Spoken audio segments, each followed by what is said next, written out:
Happy Wednesday and welcome to the Jeremiah Patterson Show. It is good to be back. This is Walter Hickel. Although he went by the nickname Wally. Wally was born and raised in Ellenwood, Kansas. He was pretty popular at home, a Golden Gloves boxer. But at the age of 21, he decided with just 37 cents in his pocket that he was going to move to Alaska. And, 37 cents in your pocket, that's just $8.45 in today's dollars. So it's relatively not a lot of money, even just for travel, but also just to move to another state. But he did it, and he made it there, starting out as a bartender, then a carpenter, then serving as a civilian flight maintenance inspector for the Army Air Corps during World War II. He went on to found a huge construction company, started a motel chain, opened a shopping center that included Alaska's first escalator. Alaska became a state in 1959, and shortly thereafter, Wally Hickel became its governor. So he was a pretty wealthy and powerful guy, especially when it came to Alaska politics, but also just the major accomplishments in his life. And he didn't stop there. He only went higher.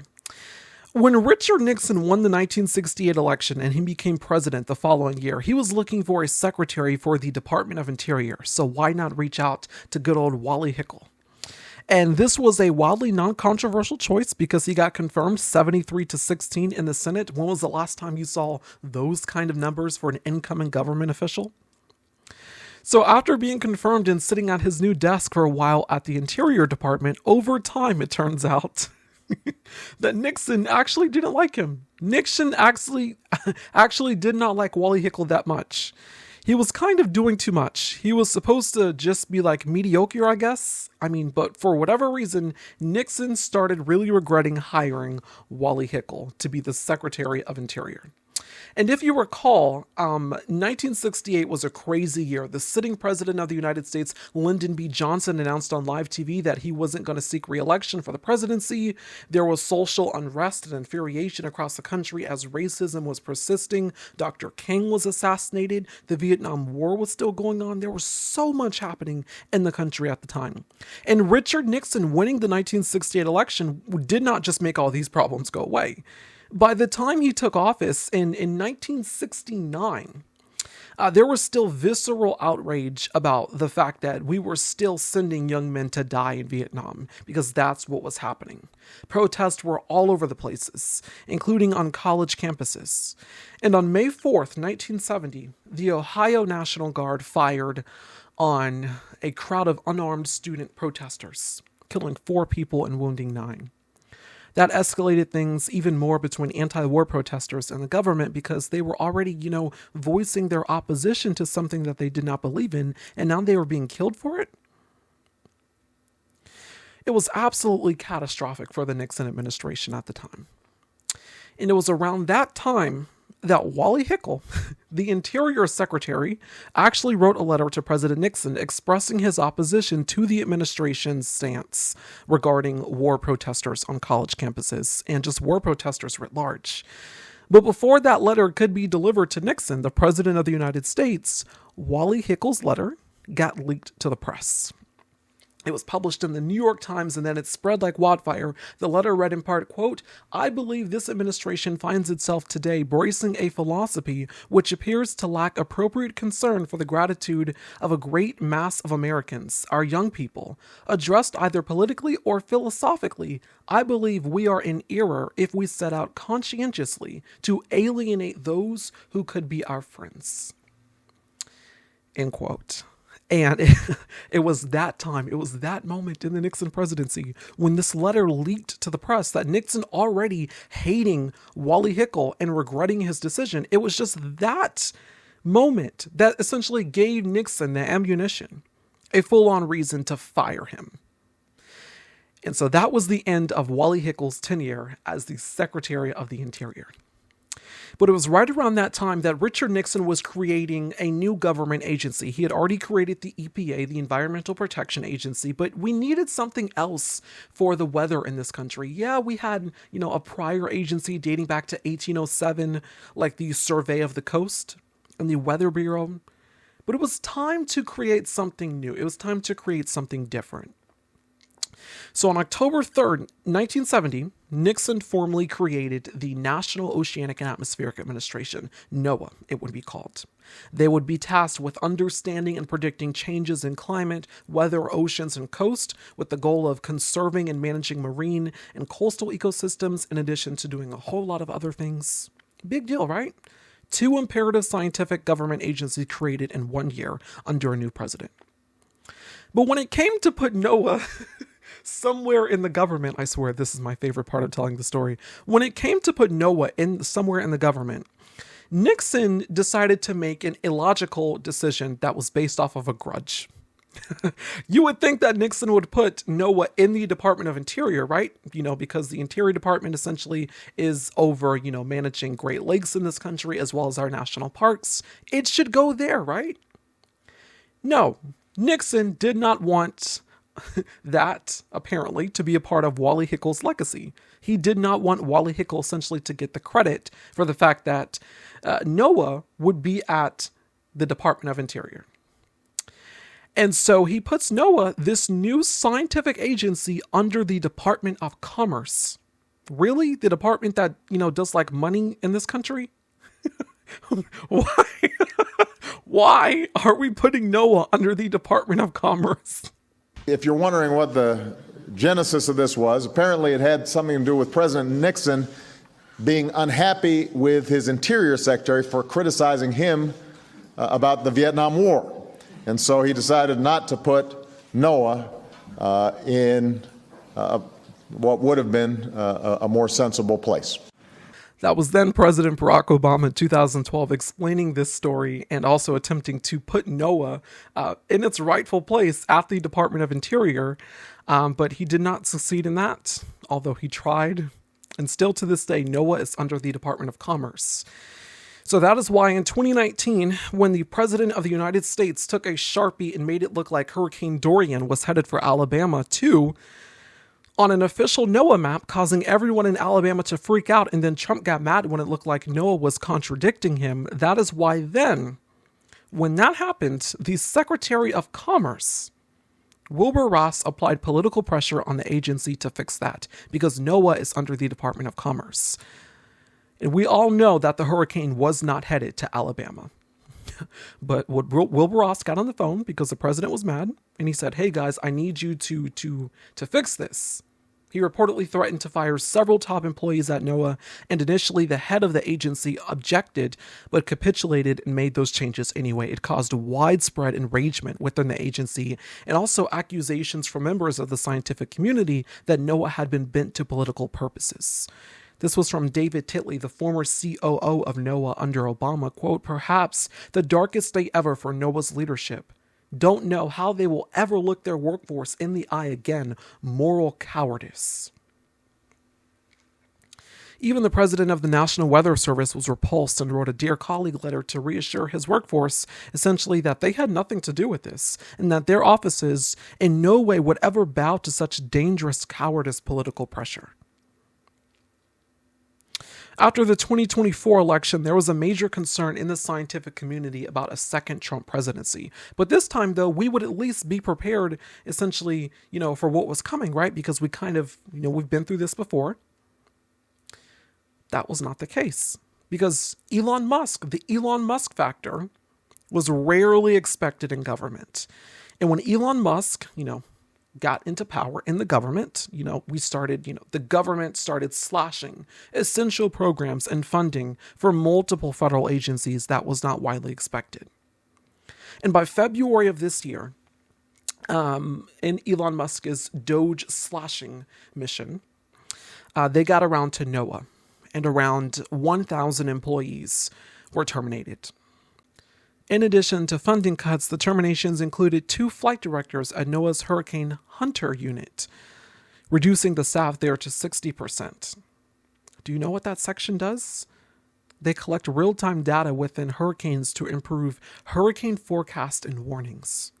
They fly alongside hurricanes in the sky just so we can get a more accurate prediction on what the hurricane can possibly do and when it makes impact. Really think it's a good idea to let those people go?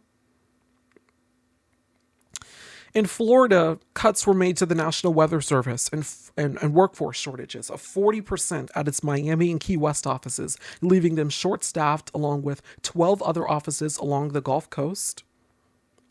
Noaa is about so much more than just hurricanes, yet their budget is being reduced. According to a draft budget proposal viewed by NPR, quote, the agency's budget for 2026 would be slashed by more than 25% overall from its current level of roughly $6 billion under the proposal, which would need to be approved by Congress. The draft cuts to NOAA's research operations and fisheries services are particularly severe. If enacted, the cuts would take us back to the 1950s in terms of our scientific footing and the American people, says Craig McLean, a former director of NOAA's Office in Oceanic and Atmospheric Research, the agency's research arm, whose career spanned multiple administrations. The budget aims to eliminate OAR, cutting the budget by close to 75% from previous levels and slashing all funding for research that focuses on climate and weather. A few groups from the office, like a team that works on tornado science, would be moved to other parts of the organization. The budget would also end funding for the many cooperative research centers scattered across the country that contribute to climate and weather research. The proposed budget comes as the administration has already fired hundreds of NOAA employees. It also proposes slashing the operations and personal budget of the National Marine Fisheries Service, which manages the country's ocean fisheries, by nearly 30%, and moving the rest of the office into the U.S. Fish and Wildlife Service, another agency entirely. It also asks for the Fisheries Service staff, still within the agency, to prioritize ways within its purview to unleash American energy. End quote. NPR asked the White House Office of Budget and Management for a comment. They said no final funding decisions have been made. The Department of Commerce was also asked for a comment. They did not respond. In some ways, we kind of saw this coming, I will say. Because, Project 2025, for instance, calls for NOAA to be broken up and to be downsized. Because, sure, it's going to be a great idea to, in our campaign, to go after the administrative state and to own the libs, to dismantle the National Oceanic and Atmospheric Administration.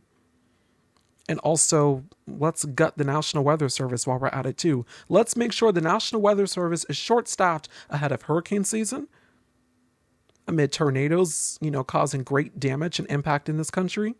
And just amid all types of natural weather disasters, let's make sure that we dismantle the National Weather Service and also start doing mass firings and budget cuts at NOAA. What is the reason for that? But also think about the broader implications here and how horrific this is. NOAA just told us that the carbon dioxide in the atmosphere has reached the highest level in millions of years. But instead of doing stuff to fix that, the Trump administration is doing stuff like ordering climate.gov to be shut down.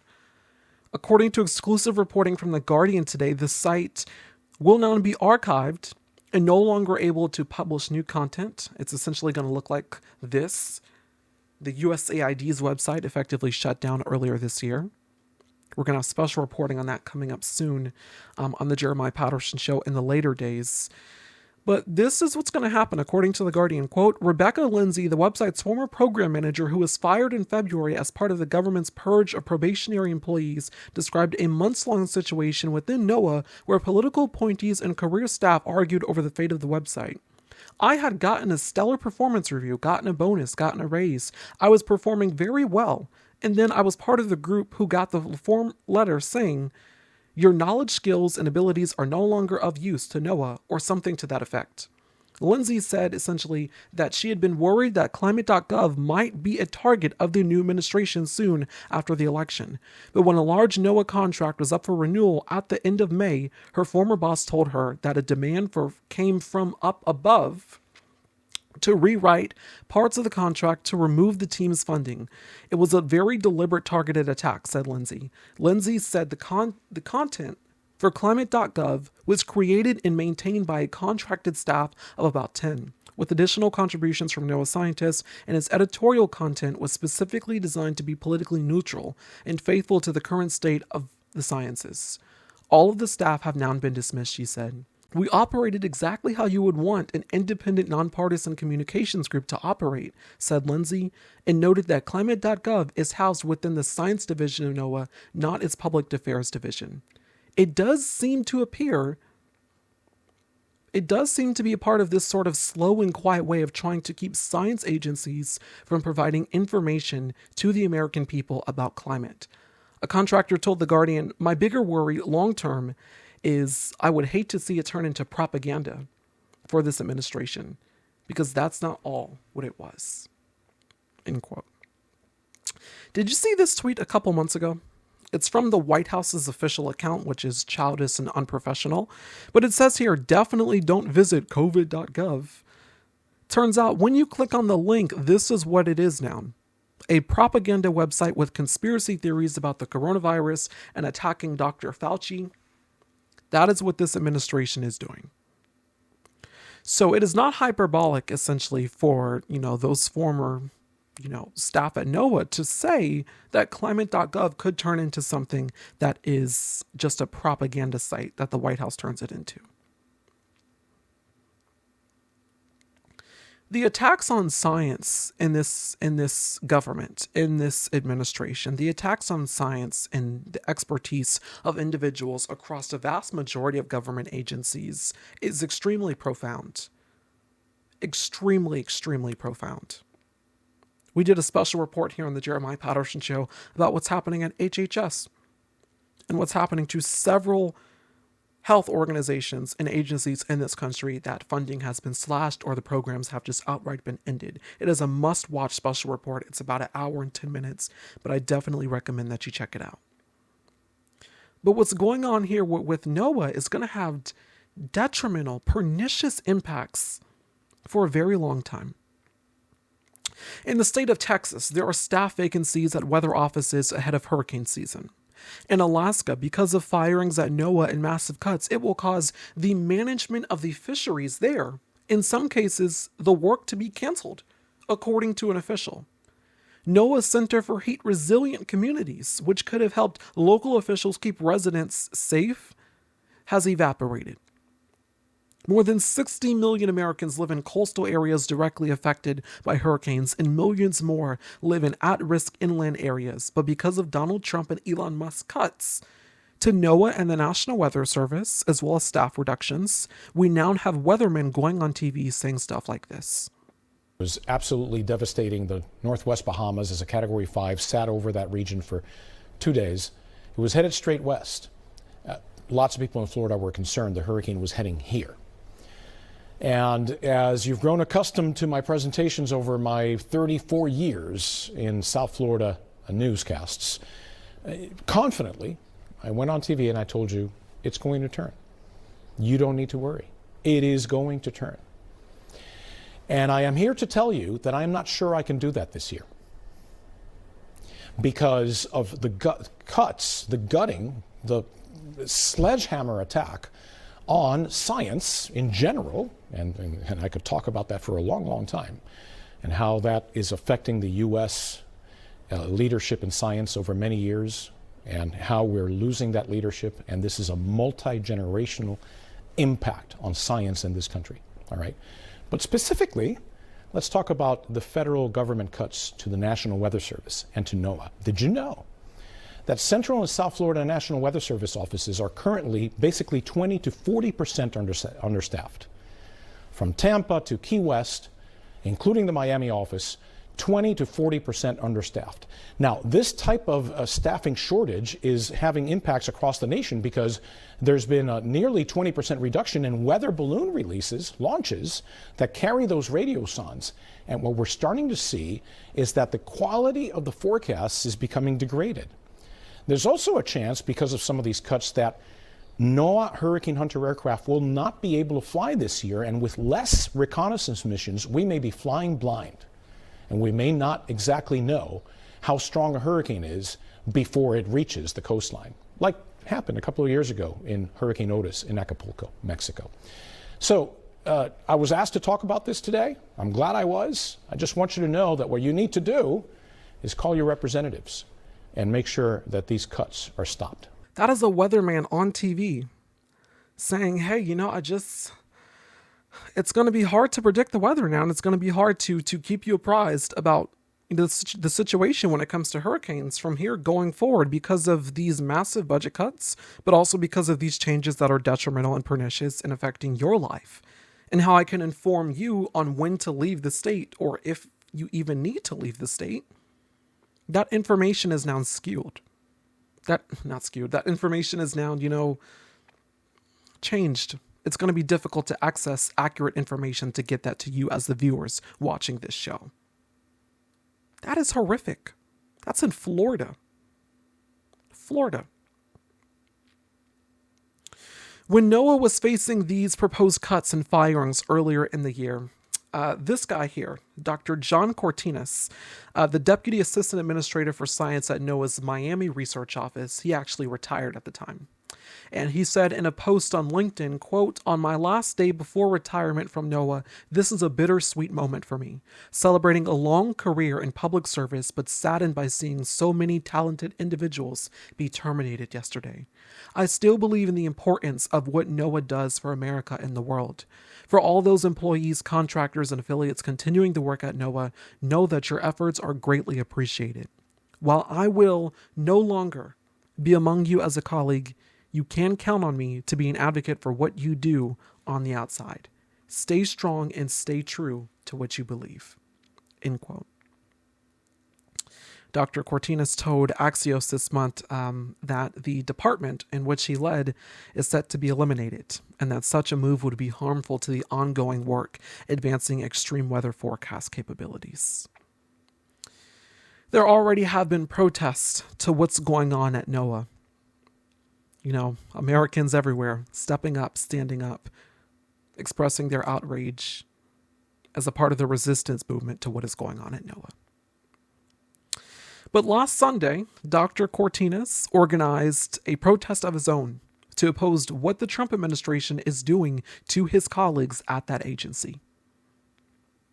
At the agency that he has loved his whole life. At the agency that he has dedicated his life's work to, his career to. Dr. John Cortinas is here tonight for the interview, and he joins me next. The Jeremiah Patterson Show is an independent news media platform. If you want to see more special reports like this, please consider becoming a paid subscriber to my Substack at tjpsnews. When you become a paid subscriber, you'll get immediate access to exclusive content, opinion pieces, the upcoming Resistance podcast, and The More You Know, a series focused on diving deeper behind the headlines with historical context. According to one viewer who upgraded to a paid subscription, quote, "I like your deep dive style. There are many doing the quick news updates, which is helpful, but we need both." Another viewer said, "Jeremiah, you are a fantastic reporter and I truly value your work." I do this because it matters, because the investigative journalism is imperative, and most of all, I'm unabashed and unafraid to tell the truth. Upgrade now from free to paid for just $7.99 a month or $75 a year.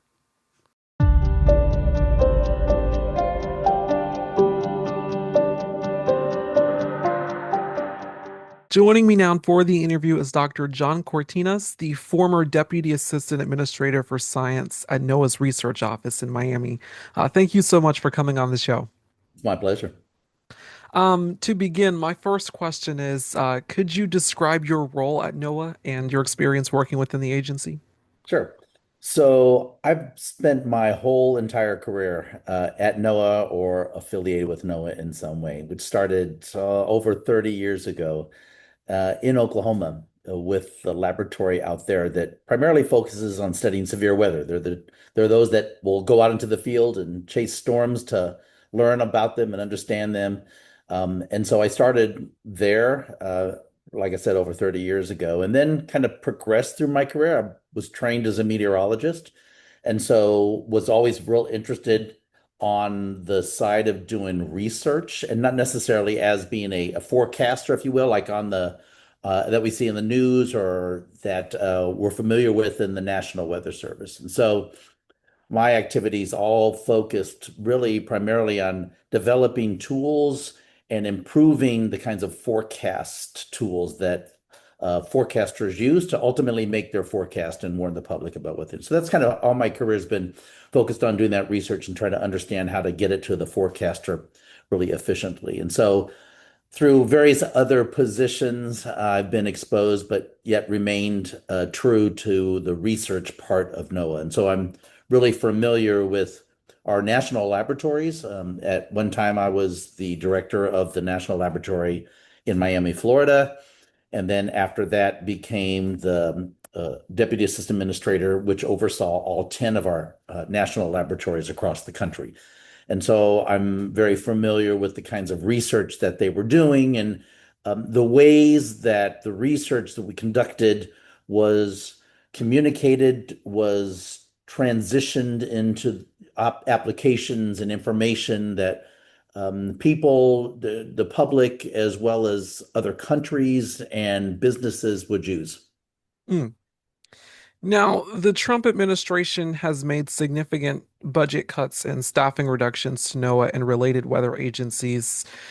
From your perspective, as we prepare for hurricane season here, but also just, other things that NOAA contends with, like relating to the FAA and providing pilots, services, what will be the vast impacts of this?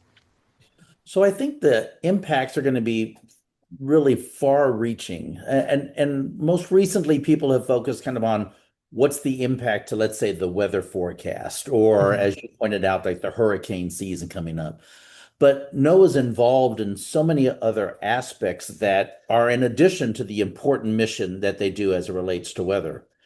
Another element that, in terms of the cuts that have been both done to date, primarily with regard to cutting employees, but also the cuts that have been proposed moving forward for like next fiscal year from the White House. One of the most important cuts that I feel could have a real impact is the proposed cuts to the part of NOAA that does the research, that Mm. arm that I've been affiliated with for all of my career. And as I said, it's the impact that the public will feel, soon, but more importantly, the things that they will not be able to, the information they won't receive going forward in the future. I mean, there are a Mm. number of examples that people don't always understand came from the research, but then moved into fruition and have been implemented. So, for example, the weather radar network that we all kind of see on the news and that we know the Weather Service uses to detect where severe weather is and how it may impact us most recently, those radars were developed at the laboratory in Oklahoma. The research that went into utilizing that technology for weather purposes and how to use it in a way that would benefit us as it relates to detecting severe weather. So that's one example of kind of research that originated in a laboratory and that is now being commonly used across all the weather industry. Another technology that was developed in a NOAA laboratory was a buoy that we deploy in the ocean that detects tsunamis and the Mm. modeling that goes along with that detection to help warn people where a tsunami may impact them. That was research that was conducted over decades, that originated in a laboratory with an idea and then implemented, and then eventually we use and are accustomed to today. All the forecast models that the National Weather Service uses, whether it's a climate model, whether it's a severe weather model, where it's a hurricane model, and models that we're using now for fire weather forecasts, originated and are continuing to be developed in in the research part of NOAA. So it's not necessarily done within the Weather Service, although they make contributions. Most of the research for future improvements, looking at the state of the art, cutting edge technologies, are all done in research. And that's the part of NOAA that's been proposed to be eliminated moving in next fiscal year, starting in October. Mm. I wanted to ask you here, if we're in a situation where the staff reduction as well as the budget cuts and then elimination of programs, if the damage has been done here is irreversible. I mean, I've spoken to other um, journalists about, what's been happening at other government agencies.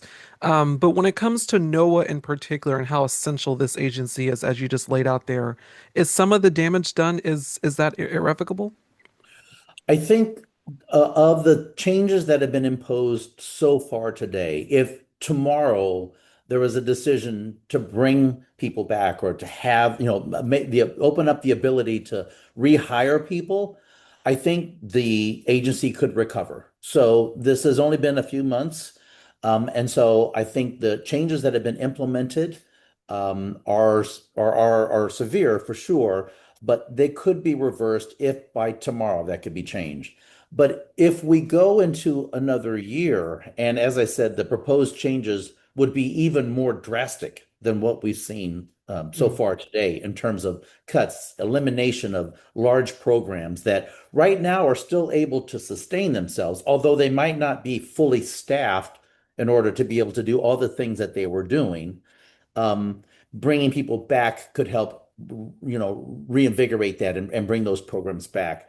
But I think anything that becomes permanent after this year would be difficult to recover because if you think about just in terms of the people, uh, NOAA is world renowned for its expertise. Other nations look to NOAA to have that expertise, not only in our weather, but in our climate research. And the research that we do as it relates to understand the ocean, our coastal zones, our Great Lakes environment, as well as our fisheries and climate change, those kinds of things are done by world experts. And those world experts are all within NOAA. Well, some of the cuts, some of the changes, whether it's been offers for early retirement, have caused this talent to leave NOAA. And so it's a brain drain, if you will. And so, are you still going to be able to have those people available to bring back if they've gone on to other positions or they've gone on to to retire? Probably not. And so it will be more difficult to get the expertise back into NOAA to be able to conduct all this research. Now, we have a real energetic and vibrant and really interested younger, early career group of people that want to join NOAA. But it's important also for the earlier career to have the mentorship, the oversight by Mhm. the experts and those people that have been in for a while to kind of help bring in the new generation of NOAA employees. But without that more experienced, more senior type of employee and scientist, it's going to be difficult to continue to train people and prepare NOAA for the future. Were there any internal concerns that may have been raised here? And I wanted to ask because I know you've been involved in protest against this. What has been the reaction of some of your colleagues in regard to this? I know morale at the agency has to be impacted. Yeah, most definitely. And I think, anyone can just think about how they themselves would feel if they were also going through a similar situation where you're just not sure whether you're going to have a job tomorrow, or one day you have a job, the next day you don't have a job, and then maybe you have a job again, but it's only for 30 days. Mhm. Uh, that's extremely difficult for anyone to deal with. And so trying to bear that burden and the stress that goes along with it, you can imagine it's been difficult for people to do the job that they're being paid to do and the job that they want to do, that they're passionate about. But it's a lot of stress that's happening in the agency because of the uncertainty and because of the speed at which changes are being made without much notification at any part within the agency.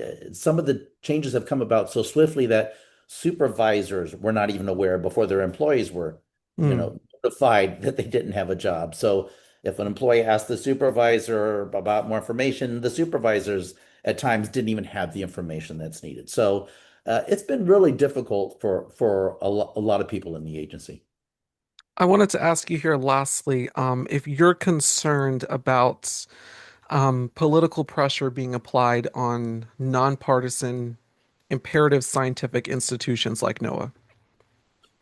Well, I think that's something that we're always on the lookout for. But historically, a number of the topics that NOAA's been engaged in, weather in particular, has really been nonpartisan, apolitical. Hmm. Everyone recognizes the importance of being able to um, warn the public when dangerous weather is coming by. Who wouldn't want to know if a hurricane is on its way? And we want to make sure that we have the most accurate kind of forecast with enough warning ahead of time. So typically, weather research, those kinds of things have been apolitical, and we really haven't suffered much in terms of politics. The probably the area that's received the most attention is in the area of climate. And one thing I can say about what NOAA has done as it relates to climate is that the focus, NOAA has always focused on being able to deliver science and research and data and information. We've never been in the business of making policies about climate or the impacts of climate change and how we should manage our energy systems, etc. We have always left that to the politicians, but we felt it was important for a politician to make the right decision if they had the best information, the most accurate research, the most accurate data. And so NOAA has always focused on providing that additional information. And we let the politicians make those decisions that are important to politics.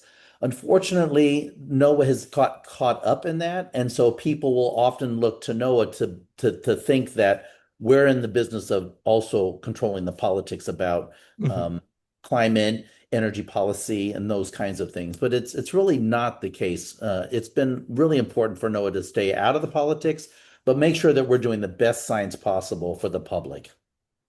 I know I said last question, but I've really been looking forward to this interview. Sure. Um, are you aware of any efforts to preserve any research amid like the massive changes that's happening at the agency? Because I know that research is very essential. Yeah, again, there are various groups, organizations that are attempting to preserve some of that research or carry on some activities, let's say, that have been cut. Some of our largest scientific organizations, the American Meteorological Society and the American Geophysical Union, have teamed up to kind of continue the work that has gone on through government agencies to kind of provide an assessment of the climate on a regular basis that frankly is required by law. But all the scientists that were involved with that were removed from that panel that normally would be involved with that. And so those scientific organizations have stepped up because the scientific community recognizes the value and the importance of what was being done. And so we know that it's important to sustain that and to keep those activities going on. So that's a real example. I think other universities and nonprofit research organizations are also looking to see what they can do, what kind of resources they might be able to obtain. It might be more private resources instead of public resources that they've had access to. Foundations, we've seen also a step up in terms of being able to support some of the research that's going on in climate change, and those kinds of things. So we are seeing others come to fill in some of the gaps, if you will, that potentially could occur because of federal resources that would no longer be available. Mm. All right. Thank you once again. My guest tonight is Dr. John Cortinas, former Deputy Assistant Administrator for Science at NOAA's Research Office in Miami. Thank you so much for coming on the show. It was my pleasure. Thank you. Did you see me? Did you see how happy I was? See, I am an avid history buff, but I'm also someone that has been like, oddly obsessed with NOAA since like what I think it was like 2020 when I first, started doing research on this agency when there was already stuff happening to it and stuff. And I was like, okay, NOAA, that's an interesting agency. But also it makes me more obsessed with NOAA with hearing that story, the Wally Hickle story. But I was super excited, just geeking out there in the nerdiest possible way, interviewing Dr. Cortines. But I really did appreciate him coming on the Jeremiah Patterson Show, and happy to have him back on at any time. I really enjoyed that interview. It was a good interview. I think also for me, what made me so exuberant inside is the fact that I was interviewing someone with knowing that history. He actually worked at NOAA. He actually worked at the National Oceanic and Atmospheric Administration. That is incredible. Anyways, I digress. Dr. Cortines, thank you so very much for your service and working at NOAA. Thank you so much for all you and your colleagues have done and continue to do amid such dystopian, detrimental times. Thank you all so very much for watching this special tonight, the TJPS Evening News Show here at 8 p.m. This is not it, though. Typically, the way that the show is going to go from now on forward is that there are going to be about 4 or 5 different news segments in the show. Tonight, I just wanted to broadcast this specifically with Dr. Cortines for this evening news show. But when I come back on Friday, it's going to be, a whole bunch of news things that are listed for the evening news show that I'm speaking about. But in about 2 hours or so, I'm going to come back with special coverage on the LA protest, also about what's happening in other states as the Trump administration is continuing to crack down on First Amendment right protesters in this country. Please be sure to comment, like, and subscribe. If you're a fan of the Jeremiah Patterson Show, please share with your family and friends. You can also support us financially by donating to the Jeremiah Patterson Show, as this is independent journalism and we rely on your donations to continue this crucial work. Another way you can support me is by becoming a paid subscriber to my Substack at TJPS News for just $7.99 a month or $75 a year. I will see you again tomorrow. And then, not tomorrow, I will see you again in a couple hours, and then I'll see you again Friday, and then I will see you again the week after that, because I'm taking next week off completely to celebrate my anniversary. If you have any questions, you can check me out by following me on Blue Sky and Substack at TJPS News. You can also email me tjpsnews@gmail.com. All right, see you soon.